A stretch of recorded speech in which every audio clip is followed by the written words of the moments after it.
A flurry of recent missile tests by North Korea has set nerves on edge and stirred fresh concern about whether US defenses could protect Americans against a sneak attack. North Korea has detonated nuclear devices and is trying to develop long-range missiles capable of reaching the United States. The Pentagon has spent more than $40 billion on the ground-based mid-course defense system, GMD for short. It's designed specifically to thwart a nuclear strike by North Korea or Iran.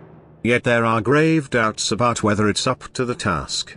Here is a look at the system's origins, how it's supposed to work and the technical problems that have bedeviled it.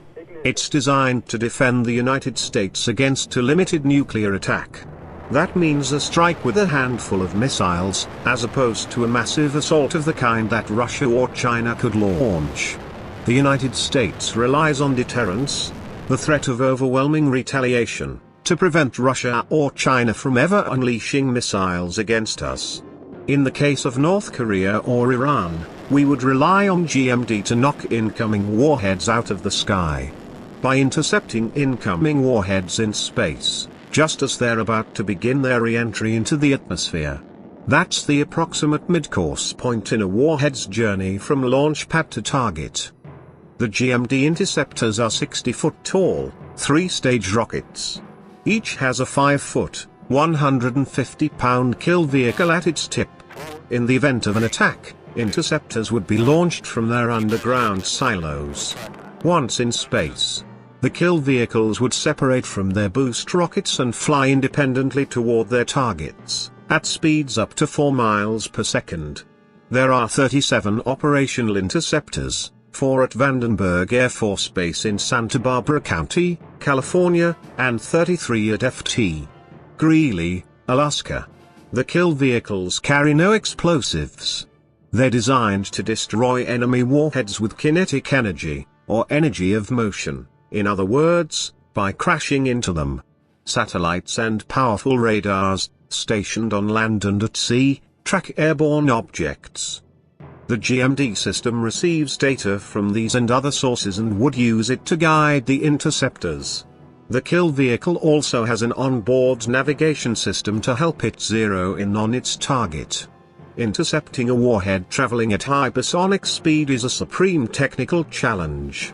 It's been compared to hitting one speeding bullet with another. GMD has not shown that it could do that dependably.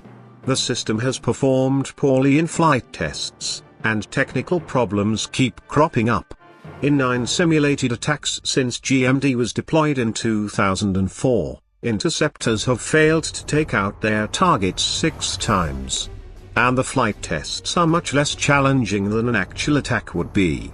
They're carefully scripted for success. The operating personnel know ahead of time when mock warheads will be launched, as well as their size, speed and approximate trajectory. They don't assume that. To the contrary, defense planners assume that 4 or 5 GMD interceptors would have to be launched for every incoming warhead to have a good chance of destroying them all, according to current and former government officials. That's called the shot doctrine, and it reflects GMD's shortcomings. It means that if an adversary launched multiple missiles, our inventory of interceptors could be quickly depleted. It's no single problem, it's a variety of causes.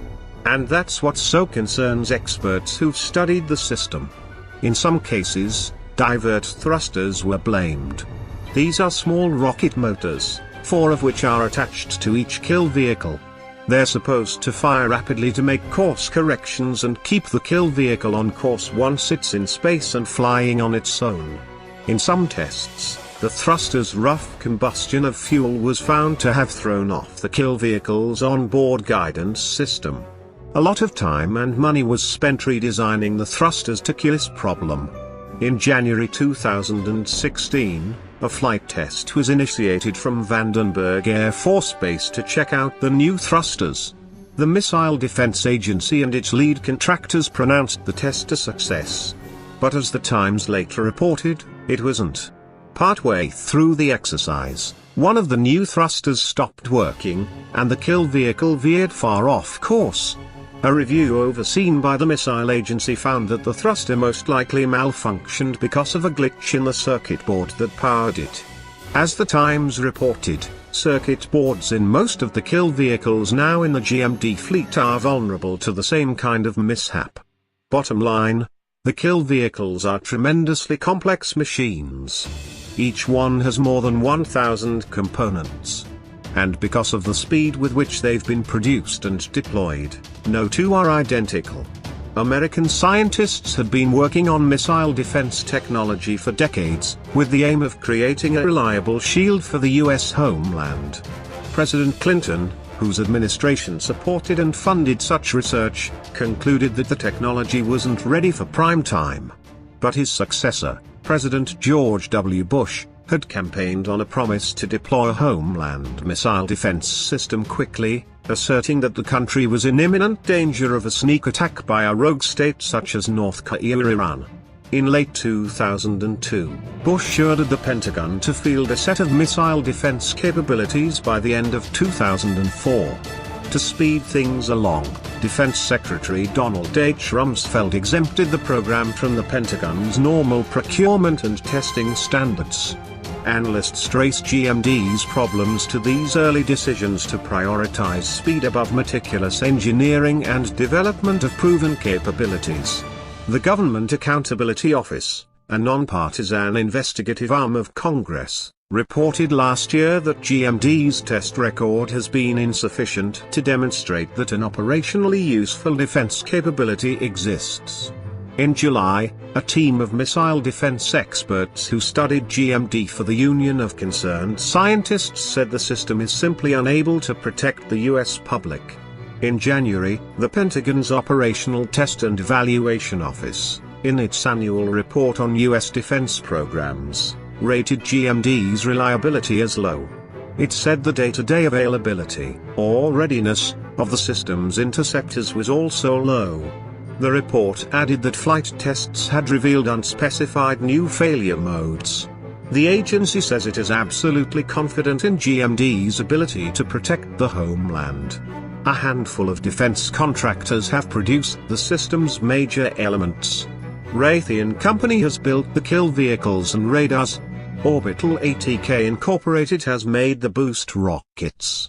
Northrop Grumman Corporation has provided the worldwide communications links. Boeing Company has managed GMD as the government's prime contractor.